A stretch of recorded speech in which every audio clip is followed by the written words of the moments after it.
Well, y'all, I'm super excited to get an update and welcome Sunflower Steve, back to the Flower Podcast. Welcome.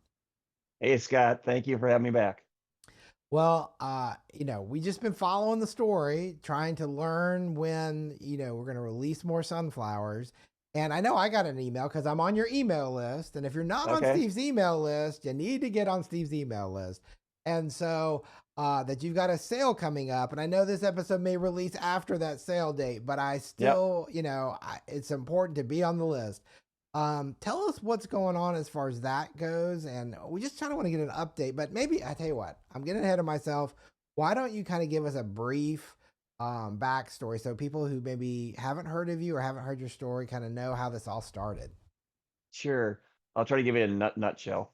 Um, so back in the late 90s, I had been really interested in native prairie flowers and things like that to better our land, but I was in the advertising field as an ad executive. And in 1999, going into 2000, I lost my job due to corporate mergers back and downsizing back then. And had the opportunity then to start doing something else in my life. And I took that time to plant a lot of those native prairie flowers that I'd always wanted to plant, in addition to the ones I already had there. And I did get a new job, but it didn't pay very well. And I was looking for an extra way to make money. And I kind of stumbled into the cut flower business because I saw some flowers that I had that I had never seen in the floral shops. Long story short, I approached the florist I went to as a kid, showed him some blue baptisia. He had never seen it before, and a light bulb went up and said, "Hey, here's a chance to make some extra money and do a side hustle." And it kind of snowballed from there. And I got a few more clients with my native prairie flowers, just some flower shops while I was doing my other job. And then one of the bigger flower shops or floral suppliers asked me if I grew sunflowers and zinnias. And I said, I don't know what a zinnia is, but I'm sure I can grow it. And no, I don't grow sunflowers. And so from there, I started growing stuff for them because being fresh and local, I mean, remember, this is way back in like 2000. So the local wasn't a big thing back then. Everything was shipped in. And my flowers, the quality was so amazing compared to what was getting shipped in at the time. They're way better now than they were 20 years ago. I've seen stuff now that gets shipped in. I'm actually amazed how good it looks. But there is still another thing compares that's going from my field to their customers in 12 hours. So it kind of snowballed from there. Jump forward to 2007. I discovered this one little flower growing in one of my fields that was idled. It was a hybrid. I'd never seen anything like before. It looked like this right here. It was double flowering. I don't know if you can see that. Yeah, Oh, there we go. It was there you double go. flowering, like the teddy bear one, but it was maroon and gold. And I took all the seeds off of that at the end of the year, and there was 12 that were good seeds in there, and that kind of started this whole pathway down doing the breeding thing. But I still did my cut flowers, and I built that business and kept getting bigger and bigger to the point by 2012 we were cutting 3 to 4,000 sunflowers a day, every day for 12 weeks, supplying the Twin Cities, growing an acre of zinnias. And I have 7 acres of woody perennials too: lilacs, snowball viburnums, cranberry viburnums, ilex. Probably forgetting something in there too, but so I had a lot of woody perennials and the annuals, and that was my bread and butter. But at the same time, I was still dabbling with these other flowers because they were just so cool. And then I thought, well, maybe I could just have something totally different nobody else has in my market as a sunflower, and I can Sure. dominate that market. And that's where my head was at the time. Wow. So I decided, I should say, I decided in um, 2020, when the world kind of hit the fan, I just had this idea of, hey, maybe I can sell some of those seeds to somebody and make money if nobody's buying cut flowers this year, because nobody knew what was going to happen. Or people going to farmers markets, stores, or whatever. So that led me down the whole seed side of the Sunflower Steve Seed Co., which I started, and really got me thinking more about breeding new sunflowers as kind of a way to make a living, turn the page on the cut flower world. So that was the big push. I think in about 2016, I actually started really dabbling more with different colors I was getting and separating them, and being like Gregor Mendel and getting out the paintbrush and taking a pound from one and put it on the other and putting bags on them. And so I don't know if that's what you're looking for, but that's kind of a nutshell where it got me to where I am today. Sure, sure. So I'm just curious, did this just pop up? And I probably asked this question, and I want to make sure I say this because I forgot to mention this already. But we have another interview that we released little over a year ago, and we're not going to talk about a lot of the same things, but be sure to go back and listen to that. A great interview. Yeah. When you planted the sunflowers, was it all like supposedly, I don't know, one of the name brand sunflowers you just plant, or and just this one popped up, or Yeah, no, was it what something happened? else? Yeah, no, what happened was after 7 years of using the same fields, I noticed the quality of the flowers they were getting shorter and smaller because I was just burning up the soil. I wasn't amending at the time. I didn't know anything about that. So I talked to a farmer friend of mine. He said, "Well, plant some clover down as a cover crop and let the soil rejuvenate." And I said, "Okay." So it was in a field that I was rejuvenating, and that Hmm. it's funny you say that because that was the odd part. Everything that I was growing for the cut flower market were pollinless. They're all pollinless F1 hybrids. They had no pollen, so how could there even be any flowers out here? And there was about, I think I've mentioned this before. I don't know how many flowers volunteered out there, but there's probably a dozen flowers that volunteered in this field that there shouldn't have been any flowers because these flowers don't produce seed. And it was one of those. There's a bunch in there that didn't look very good, but this one was a double flowering one. And that's what kind of amazed me because I didn't understand why there should be anything at all. And even there, you look at it looks like nothing I'd ever planted. I never sold the teddy bear style. I never sold bicolored one, so I had no idea how this thing could be here. That's amazing. Yeah, Well, now fast forward to today. I know that we have fallen in love. Or I've fallen in love. I'm sure a few other people have along the way with some thank you. of these varieties that you're in the process of working on. Um, and I know, how many kind of different varieties are you looking at now? Because I feel like every year it's like there's more. Oh, I have so many I start with. That's the hard part, but you start with so many, at least the way I'm doing it. I'm not making genetically modified ones. These aren't clones. I'm doing it the old-fashioned way, taking pollen from one, put it on the other, and see what I get, or seeing a really cool one, taking it out and trying to isolate it. But I would have to say there's about seven that I've got that are going down a path to be able to be replicated. Some are about 2 years from being released. Some are still 5 or 6 out. There's some I have 8 years into, and then finally it's like they make this quantum leap where you keep putting the same genetics back, keep putting those same flowers, do line breeding, breeding them back with each other, where all of a sudden it does this quantum leap and you get huge exponential growth. Um, I have got 50 some that are in certain stages of like, I had some that I got 3 years out and thought, okay, next year's going to be the year. And all of a sudden, literally none of the flowers look like the one I was working on. And I'm Mm. like, well, how does that happen? But I would say there's about seven that I'm within 5 to 7 years of releasing and two that I'm within 2 years of releasing. Granted, that's all dependent, weather dependent. You have a drought, you have bad weather, things like that, bugs, disease, whatever. It's still all farming. Yeah. I mean, I know especially you get a lot of like straight line winds where Uh, you are that just blow everything over. Yeah, we can get some violent stuff. I've been checking into maybe trying to find somewhere to grow somewhere down south and have talked to a couple people since then, since some of those big storms have happened. Now, this year I had some storms that really didn't wipe me out as bad because when you're growing cut flowers and you get some hail, it knocks petals off, you're done. You can't sell those. But for seed production, knocks some petals off, bends the stem over, doesn't matter. You can still get seeds. The Oh, bad part right. is we had like a 49-day drought, and I thought I was going to have an exceptional harvest. I mean, the amount of seed we brought in, I was stunned at how much seed was there. However, 2/3 of it, the seed never filled out. So I had this huge pile of seed, and all of a sudden here, 66% of it, if you squeeze all the holes, they were all empty. So it was a little deceiving. I thought I was going to have more than I did. I did well, but didn't get as much as I thought I was going to. Well, I'm glad you said that because a lot of times I just, we're so used to just get online and order seed, or we're used to, Yeah, go to our local big box store and get seed, or wherever you buy seed, or it's, you just feel like it's like a grocery store and they always stocked and they always have everything. And yeah, one thing I will say is, as I've noticed more and more exclusive varieties or special novelty varieties, the depth of inventory is just not there yet. And I know last year, like I wasn't upset because it was my bad. I forgot to set my alarm to get on and try to order your seed, and I screwed up and didn't do that. And then I went and it was like, how fast did you sell out last year? It was crazy. I'll tell you what, I was. stunned as well because I'd already sold some for a special. We did a fundraiser sale to buy a defibrillator for our camp, and I had done another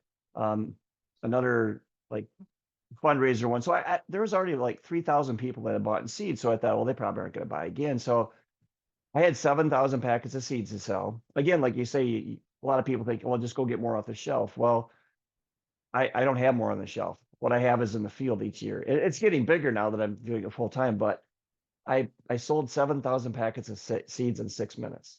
And I was stunned, amazed, euphoric. It was unbelievable. And I even went into my inventory because I have to keep back a certain number for planting the next season, and Right. in case I have a crop failure, I still need it. So I can't sell everything I got. I have to sell about a third of what I harvest each year. So when I sold all those, I was like, holy smoke. So I actually went out and I threw 1,000 more packets on there real quick. I went to Instagram and said, I'm going to put 1,000 more up, thinking most people already got, rushed there, and those sold out in another 5 minutes. So I was absolutely stunned. Well, it's incredible, and the flowers are just amazing. But uh, one thing I was just curious about now, right now, really what you're selling are mixes, and maybe we could Right. explain what's in the mix. How do you make up your mix? Because Sure. I know everybody sees these photographs and they want these specific varieties, Right. and you're Sure. just not there yet. So tell me what's in the mix. Yeah, so I like I said, I had a little trepidation about putting some of that stuff on Instagram because people see it and they're like, "Oh, I want that," and they don't realize the process that goes into it.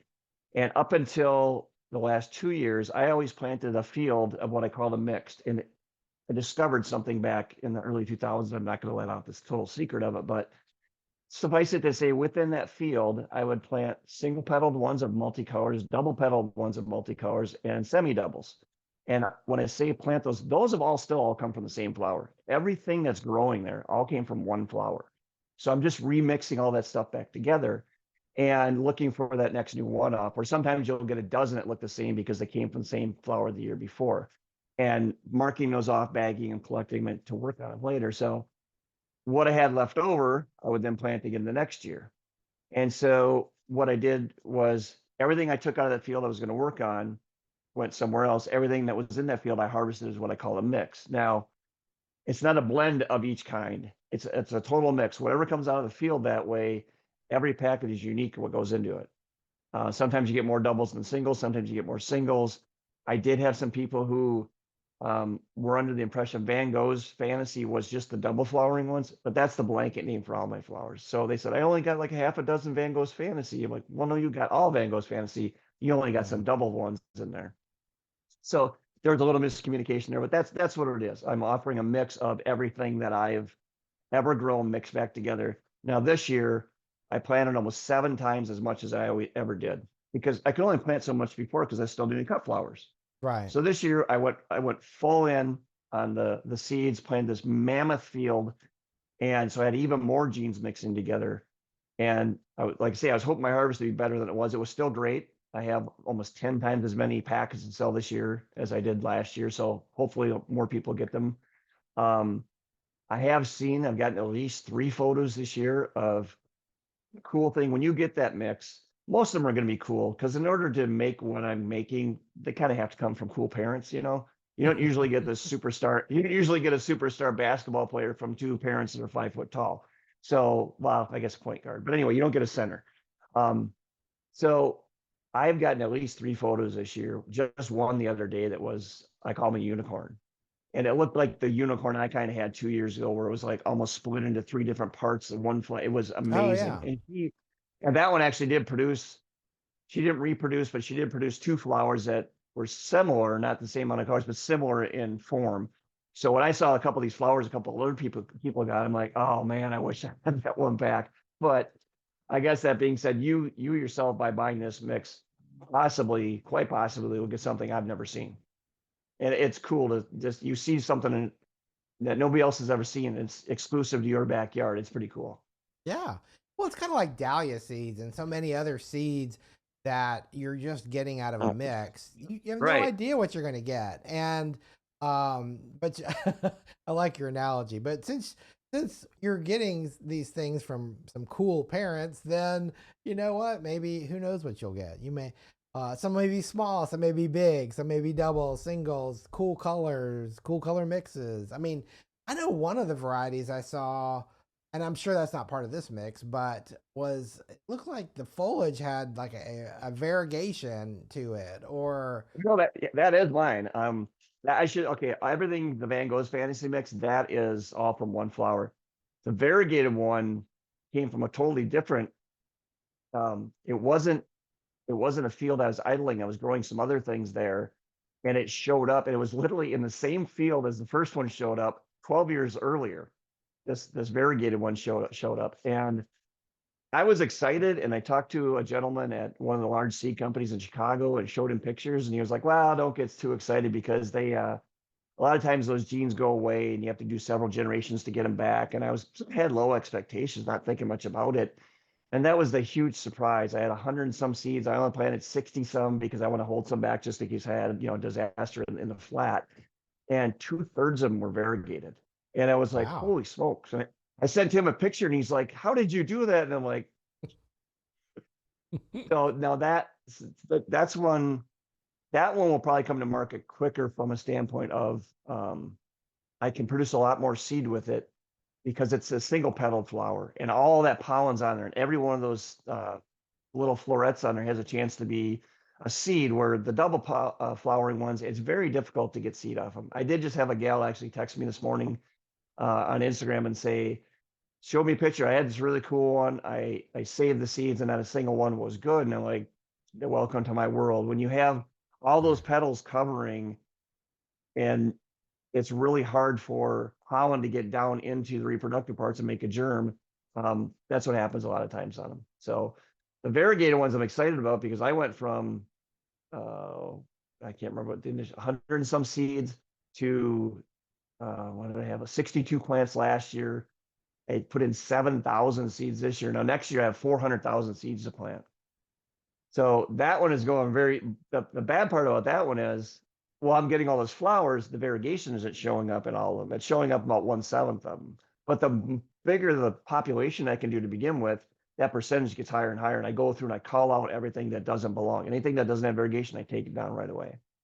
Mm. So, and I experimented with a few of them last year and put some double flowering pollen on it. And I got about a dozen or it'll be double flowering variegated ones. And I even have one that's double flowering bicolored variegated.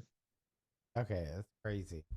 But Yeah. at the same time though, now do these varieties then they produce pollen, I guess? So that way Yes. maybe they don't make a great cut flower, but they make a great garden flower. They make a great garden flower. There were a few that were pollenless. I put pollen on them to see if they would produce seed. Sure. I don't know what that means. I'm not a scientist at this or anything, but the ones that didn't have pollen on them, that would make a great cut flower. But I don't know if you pollinate them, if each year they come back and they replicate without the pollen, that you have to keep doing it each year. I'm not familiar with that, but yeah, they would make a great garden flower. That being Mm. said, they would make a great cut flower because I'll send you some pictures. I used some that weren't even open yet. You know, that beautiful foliage, and the head had variegation all over it. It was closed, kind of like a sunfill, Yeah. but instead of being a sunfill pink or not purple or green, it's a variegated one that's not open. So you've got all that beautiful variegation for the leaves. You can just use the leaves. Well, I didn't can't believe I can't believe I didn't think of that. That's so true. Wow, yeah, I know. Um well, of course, I didn't mean to go down this rabbit trail with variegation, but you know, as the flower nerd Well, that I am, I ended up there. So, going back to the mix, um so tell me kind of okay, so what can we expect if we want to go online? Because I know that you said in your email that I got yesterday, I think it was, mhm. that you're planning on selling 80% on November 4th or however long that lasts, Yep, and you're holding some back for next year. right. So maybe explain your thinking on that, and then of course people who are listening to this after the fourth release will have that opportunity at the first of the year to get some. So I'm kind of curious why are you doing it that way? Well, for two reasons. One is, like I say, it sold out so fast last year, and I felt bad. I got so many emails from people who got shut out. They had it in their cart and then it disappeared because the inventory goes whether or not it's you paid for it or not. And I wanted to make sure that I had several dates to be able to do it. It gives me also a chance to know how many to actually package. I don't have to buy as many envelopes. I don't have to do as much. I package, 50,000 of them. I only sell 20,000. Well, then I got to go through the 30,000 that are either sell them next year for a lower cost because I know German's good and cut the packages, all of them, empty them out and get them retested. So it allows me to better um, understand where I'm at for actual demand, getting supplies, and then packaging them myself. And then I'm going to have a second sale in January, so I can kind of gauge. I'm guessing a large percentage are going to go in that first sale, but then I can kind of gauge about how many I'll need to package for the January sale. And none of these are going to ship until mid-March of next year. Oh, okay. So yeah. So I mean, they're buying them ahead of time. It lets me know, and because they're all still in bags. I mean, I just finished cleaning them about a week ago, and so my thinking on that is it'll give more people an opportunity to buy them. I don't have a limit on how many you can buy because that limits myself as well. Um, but having two sales, I thought would be a better solution to just having one drop. Hunger Games type sale, get it or not type of thing. Right. Right. And honestly, I know with anything new, I think back to golly, when I was in college, and they'd had and these new varieties of hostas, for example, and some of them were crazy and went for like $600 a plant or more because it was so insanely. There's such a small handful of them, Right. and that was really kind of before things were tissue cultured as much as they are now. But Yeah. I think I saw you're selling them for like $14 a pack, which I think is a bargain when you consider how many years you've put into this, Yeah. and it's such a specialty item. I can totally appreciate that, but I know that might frustrate some people who want to grow hundreds and hundreds and hundreds of them for cutting, but we're just not at that point yet. So I mean, maybe I'd like to find out, sort of, when do you plan to release like straight varieties? Okay. I think prior to having like a bulk type sale, Correct. I would think in about 2 years. Probably, I'm looking at a couple ones in particular. I can send you pictures. Big Bird is one, Platinum Plum is another, and Maleficent. Those are the three that are showing really consistent size, growth, days to bloom, exponentially producing a lot of seed. You look at Big Bird and you're like, how can that thing even produce seed? It's like nothing but a pom pom of petals. Yeah. But that one came from a flower mix I called the Lemon Drop mix, which it was a mix of some semi doubles, doubles, and singles, but all yellow. And I went through and selected out that particular one because even when that head got huge and heavy, it never tipped forward. Because Oh, I was wow. like, that one could be a cut flower, even when it gets that big. So a lot of people have sent me things like, I got a Big Bird in my mix, and they've gotten it fully double yellow, but a lot of them probably will tilt. So I would say in the next couple of years, my plan is the year prior to releasing them, I might do a small release, a limited release, probably for a fundraiser type thing. So it'll be at a premium price, maybe do 500, 1,000 packets, but do them for 50 or $100 per packet. But it'll be for, fundraiser for a particular thing, probably our church camp that we have. Mhm. And the following year, do the full release on it. So if few people have a chance to get it early, I can maximize getting funds to help fund some other sort of thing that we're doing at our camp or whatever, and then the following year doing like that. Now, when you asked about $14 a packet or something like that, I kind of chuckle because I look at the money people spend on one cup of coffee, which I think is insane, but whatever. Um, Okay, guilty. this brings you. Not me. I love the smell of it. I can't stand the taste. It's like dirty water through a sock to me, but that's just me. Yeah. Um, so anyway, if you think about it from the standpoint of next year will be my 16th year of working on these. So if you look at it, I've kind of delayed my paycheck I started selling a few at year 13, but by the time I'm selling those strains, not just the mix, for $14 a packet, that's less than $1 a year I made for the last, 15, 16 years. So, and like you say, there's value in getting something, creating something nobody else has created, and to get rewarded for that or compensated for that. I don't have any problem with that at all. Sure. Um, Well, I and too, like this year, I mean, you've put your entire cup production on hold. You've not right. you've you are 100% in this product line now, and it's that's all the expenses That's why I still think $14 is actually Well, a I deal. tell you, it's funny you say that, 22 years of doing cut flowers and having these great customers and this great customer base to just give that up. It was hard. But on the flip side, my body was, you get a little arthritis and I'm not going to go over my aches and pains or whatever, but the seed production will be a lot less taxing on my body. And it was time to turn the page and to not get a paycheck all summer. I mean, the last paycheck I got was April 1st after that sale. And I got enough funds. I thought, well, I can make it to the end of the year, until I have my next big sale. Well, then you got a $12,000 car you got to fix. And this is the God's honest truth. We had our dishwasher, our stove, our dryer, and a hot water heater all go out with like in a month. So all Mm. of a sudden, all these expenses I wasn't planning on, you throw in vehicles and kids' vehicles, and suddenly I'm like, boy, it was nice getting a paycheck every week for, during the cut flower season. So delayed, Oh, like you say, I took the huge leap and I had my sale in April and I haven't really gotten a paycheck since. So yeah. I'm hoping I'm hoping the sale is good next week or, look out McDonald's. Well, I'm sure it will be, and Yeah, me too. I think I don't know. I'm pretty excited. Um, out of so going back to what you're saying about your pure strains like Big Bird and some of these other ones, um, can you kind of give us a timetable? Maybe not specifically by name, but you think you're going to be releasing maybe a couple in the next 2 years, and then after Yeah. that, and then so how does that look, and how does the horizon look for Sunflower Yeah. Steve? Um, Two of them I can see again, though, I might only have 10, 12,000 packs, but still right now, maybe three or 400. To give you an example, Big Bird is on year number 5 and started with one flower. The second year I had 3 seeds. The third year I had 5 seeds. This is the fourth year.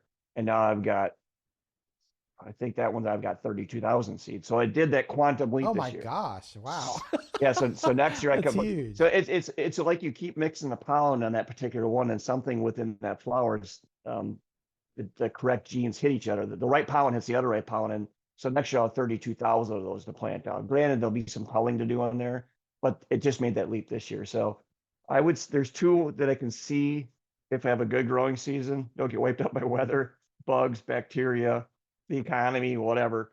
I can see two of them being released in the next 2 years. And again, if I after next growing season, I think the following year is going to be the Big Bird one or Platinum Plum or whatever. I may do a limited release fundraiser type thing. So that's kind of my plan is that the year before I release a big one, release a small amount. Those people who are just fanatical about them, want to do it and want to help us out. And then the following year. So, but that being said, the chocolate ones this year, I mean, it was like year number 7 on them, and they're just sitting there doing like about the same every year. Now this year, also they just jumped huge. I can't remember how many seeds I have on those, but it's in the 25 to 30,000 seeds as well. We're up until this year, I was, in that 2 to 3,000 range. And of those, you plant them out and you get 2% that look like them. And then this year was like, it did that exponential leap again. And do you have to plant these things like far apart from each other so they don't cross any more when you're trying to, pure? Yeah. And then how far apart do you have to plant them? A lot of the ones I'm working on in the beginning, I have right here by the house, and almost all of those I put a bag over them. So I'm going through daily, pulling the bags off and doing that by hand. But when I get to a point where I feel I've got enough, I can move them out. That's what I call the propagation field. And then when I move out to what I call the production field, I the two biggest fields are about a half mile apart from each other, and I have beehives by each one. So the thought is the bees by this field are not going to fly a half a mile over to get the flowers here and bring it back and contaminate these. And so one is by separation of distance, and the other one is by planting time. Mm. So, for example, the Lamar, which is kind of a lemon colored one with maroon accents in it, I plant that one close to the lemon drop field because they're both in the lemon, group. So if there has to be a little cross pollination, it won't contaminate the whole thing. And what I'll do is I'll plant the Lamar, I'll pick a date, Lamar on May 5th, and I will plant the lemon drop one on June 5th, a month later. So by the time the lemon drop field is starting to bloom, I'll go through the Lamar field, and anything that's not done blooming, I'll cut it down, whether it's a good flower or not. I'll cut it all down. So everything that's in has been pollinated just by that field, making seed now. Now the bees will hit just the other field. So time and distance is what I do. So I have about 3 different plant dates, all about a month apart. And it makes it easier on harvest too. I'm not trying to harvest all those fields at the same time. I can harvest just those fields, then a month later harvest the next one. Wow, I didn't even think it's it's so silly. I mean, especially with sunflowers, being able to stagger those plant dates. I mean, I Yeah. mean, that's a smart idea. It was kind of brutal this year because I was working on the Marleys and she was producing so many good ones within that field. And I was just like, oh my gosh, it's going to be great this year. Well, then my big mix field, because it's a mix, some are coming in at literally some are coming in at 45, 50 days. And so for about a week, I actually went through and was cutting out down all those early ones, but I got to the point I couldn't keep up because that was a 3 acre field. And I'm out there with a machete twice a day. So finally I had to go back to the Marley field. Anything that wasn't done, I had to cut them down. So I probably cut down 20% of what I Oh, could have left up had I planted that with something that bloomed at about similar time and had that separation of a month. So I'm learning. Like I say, I didn't go to school for this. It's all been trial by fire, and I got really good at cut flowers. Now I'm on that curve again, learning with seeds. sure. And you said you're But looking. Yeah, go ahead. go ahead. No, I say, but one thing that's been really good to me, um, and that was one thing, and we'll talk about the CBS interview later, but that was one thing I wish more would have been included in the CBS interview. And I loved it. It was great.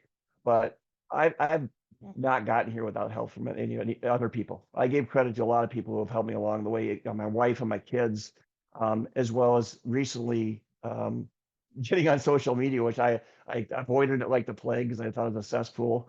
But I've met some wonderful people on social media, and it's really nice to have somebody who's doing something similar that understands when you say this. There's other people who give you empathy and say, oh, yeah, that must be tough. And there's other people like, yeah, I get it. I've been there, done that.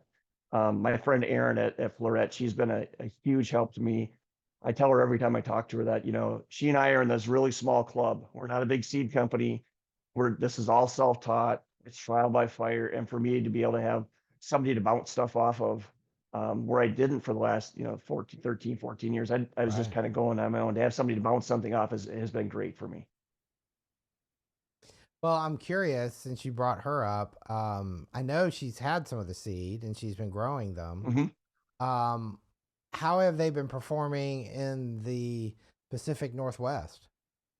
They do really well, but I did notice that hers get exceptionally tall because her soil is just hungry and thirsty all the time. Water runs right through it. And that happens here too, as far as you give them moisture or whatever. And mine's basically the lay of the land. This part of the field that's lower, they get taller. This part of the field down here, the average height on mine is 5 to 7 feet, with right around that 6 foot area. I saw the ones out at her place were getting 7, 8, 9 feet tall because they irrigate all the Mm, time. And so, that being said, I did see some she put in this year that were a lot shorter, and maybe they didn't irrigate them as much, or they gave them, or they're in shade or whatever. We did kind of an experiment this year. The platinum plum one I talked to you about, which I love. I sent her half of the seeds, and I said, "You take this half, and whatever you get, you go a direction with them. I'm going to go a direction with mine. And like 5 years from now, I want to see what you and I came up with from the same seeds from the same flower. It'd be interesting if we wind up with the same thing, or they look totally different, but the same genes." yeah, it is a really cool. It's kind of like a little time capsule there. Right. Yeah, to see. That's really cool.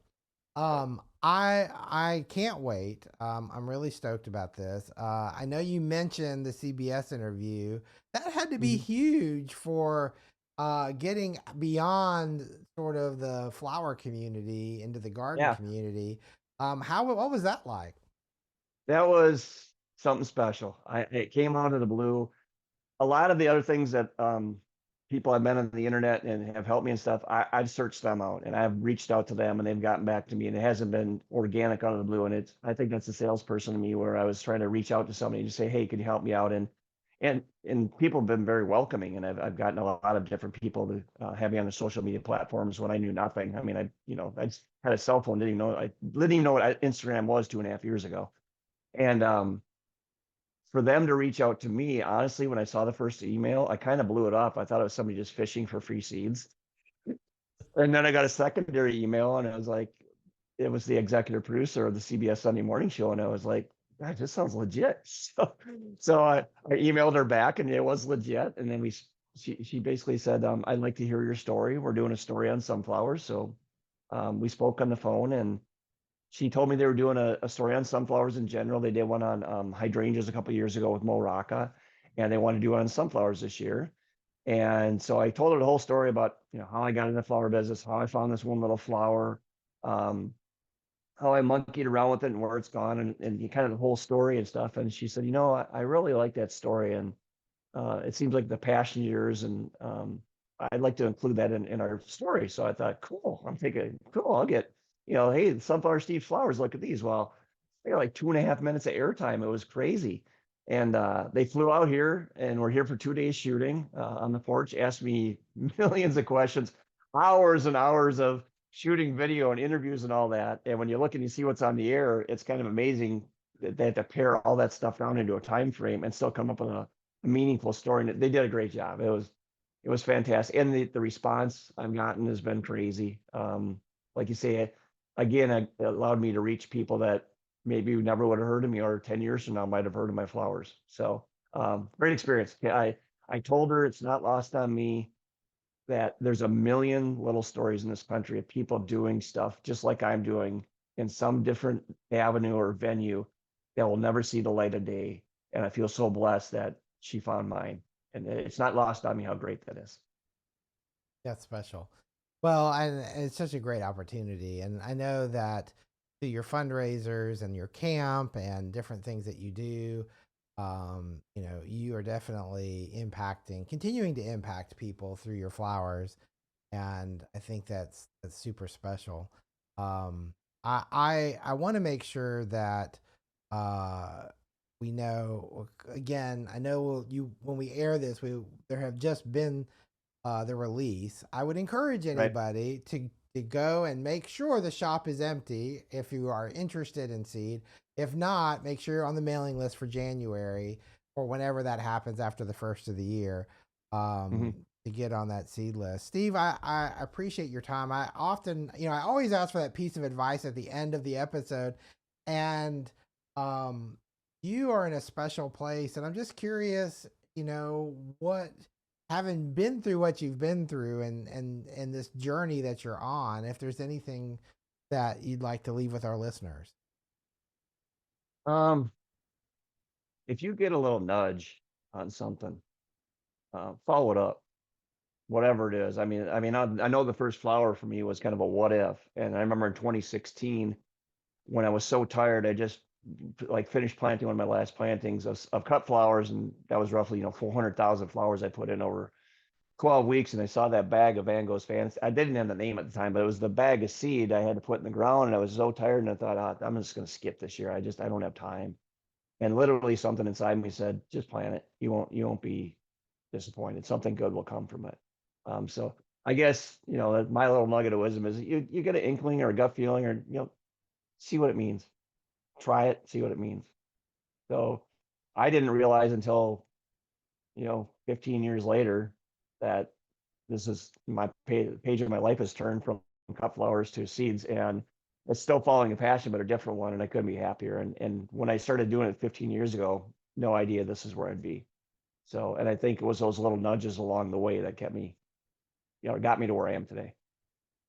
I mean, I love the way you also refer to this as just turning the page and going on to the next chapter. And, this is where we never know. We never know where these things take us. And Yeah. I'm excited that you did that and that you're continuing to do that.